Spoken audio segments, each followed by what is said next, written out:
Yo, what's happening, my peoples? So it's a late night and Saturday. She ain't got much going on. Everybody partying, clubbing and stuff.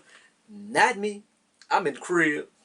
So I did my little power review, so uploading that and stuff right now. I figured I'd listen to this Joell Ortiz, man. One of my subscribers, Greg Gorham, that's the name on the thing. He he said the album was dope, man. So I had it on the computer, but I was like, I probably wasn't gonna listen to it. But I was like, somebody said it was dope and stuff, man. And I tried to knock these reviews out and stuff. And let me get to it.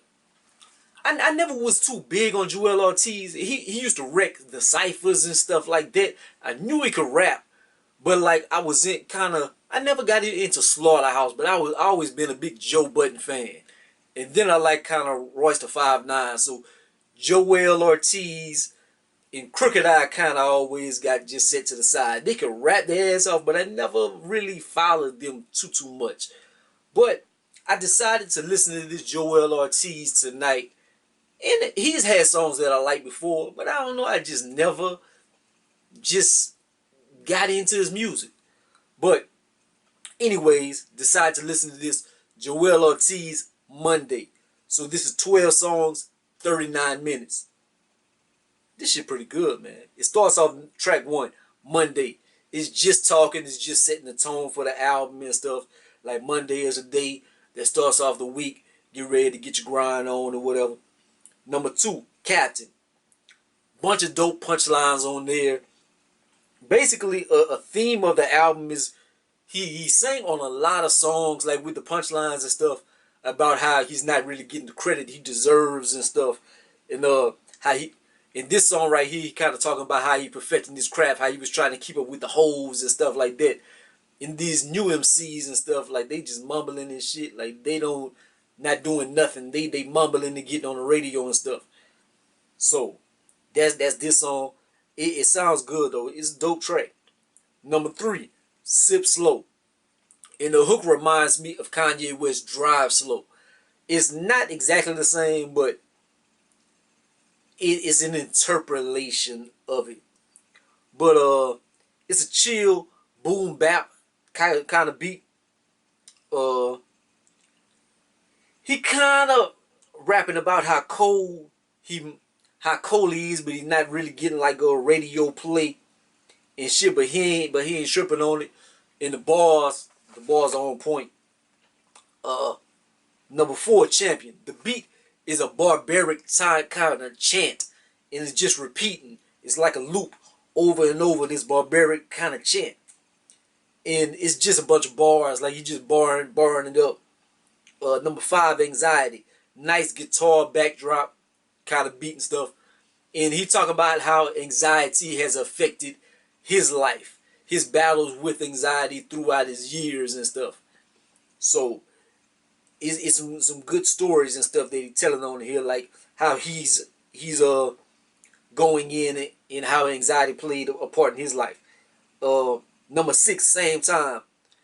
This song is kind of like about the system, like being in jail and stuff, and might do the same crime and stuff, but we ain't gonna do the same time. Different people and stuff. You know how they go. Number 7, Learn You, featuring Big Crit. And Big Crit is just in his singing bag on it. He just singing on the hook and stuff, on the bridges. And he sounds very good. I was kind of waiting on the verse and stuff, but he just sings on the hook and stuff. Joell Ortiz, it's a female friendly song, is one of those, and it's pretty good, man. I like it. I enjoy it. I wonder if Crit did the beat on there. I don't know. Number 8, Screens. And this is talking about like TV screens, tablets, phones and stuff, and how that's raising the kids nowadays. And he talks about his upbringing and how he was raised, and they used to go outside, ride bikes, play ball. They was doing all kind of stuff, and how it's different than the kids nowadays. Like the kids nowadays are so lazy, they don't really do anything. They're raised by these screens. So that's that. Number 9, Jamaican Food. It's a female song right here, and he talking about like homegirl, she hot, like she hot as Jamaican food and stuff. It sounds kind of cheesy and stuff the way just explaining it and hearing it like that.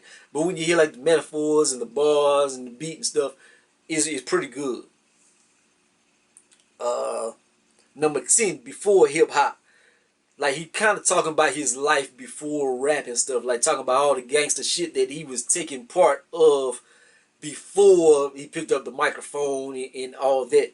So he's just talking about like gangster stuff way back in the days. Number 11, Mama featuring Black Soul, and is basically talking about his relationship with his mother, like his not his dear mama or whatever, but you can put it in that lane or whatever. Like it's just talking about his mother and his love for and what they going through, what they went through, and just his love letter to her. You could say I'm just being long winded, but it's just a song about his mama. Number 12, Grammy, Justice League beat. So I wonder how he pulled that off, man. Maybe Fat Joe hooked him up or something. I would think that him and Fat Joe maybe cool. But is that being racist because they kind of both Spanish? Is that me just assuming? But I think it's probably Fat Joe. I wouldn't think DJ Khaled. I don't think Khaled and Joell Ortiz has the best relationship in the world. He ain't never put him on a compilation album or whatever, or tried to help him out. But this Grammy, let me read my synopsis. What I said about it.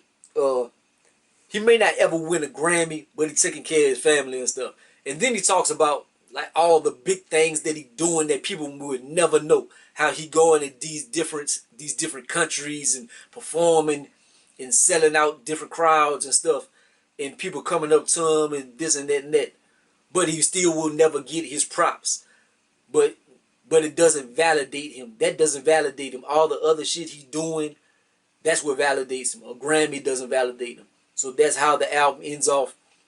In 12 songs, 39 minutes, man. A short project, but I like that. I like that. Because stuff don't need to be super long nowadays, man. My attention span ain't what it used to be. So I like a kind of shorter project. In 12 songs, that's perfect. That's good. Really 11 songs, because track 1 isn't really nothing. But I really like the album, man. I think it's real dope. The only thing is I